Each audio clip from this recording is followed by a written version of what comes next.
one can really tell with absolute certainty where mortgage rates are going to be, but everyone's going to try.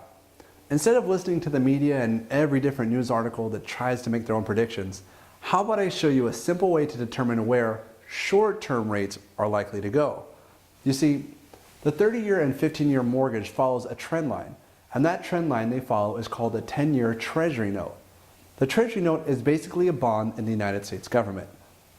The way a Treasury Note works is you give the government your money, just like a bank account, and they will pay you a set percentage every 6 months throughout a 10-year period. At the end of 10 years, you get your full investment back. These notes are usually considered very desirable around the world, mainly because the United States is considered the safest place to park your money. And if there's little risk, you aren't going to make a large return.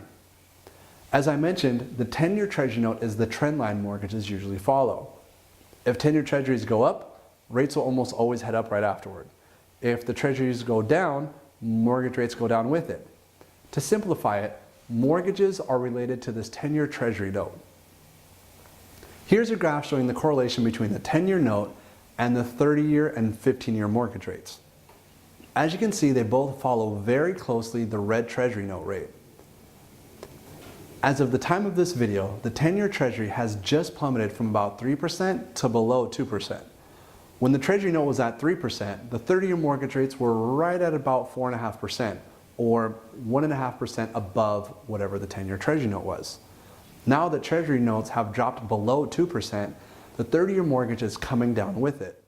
This morning, 30-year mortgage rates averaged 3.98%, and I personally feel they'll go down into the mid or upper threes. After all, if the Treasury Note is just under 2%, if we just add the additional 1.5%, that makes it just under 3.5%. Never before have rates been this low. Now that you know what to look for, how can you find this information? Well, the easiest way is to go to www.treasury.gov. If you scroll down the page, you'll find a rate for the 10-year Treasury Note. The website even lets you customize the chart and look at the historical information.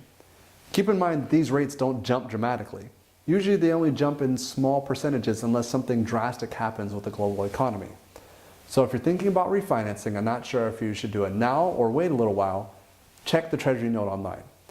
If it's recently dropped, it might not be too bad of an idea to wait a few weeks. But if it's recently spiked up, lock it in while you still can. Now that's good to know.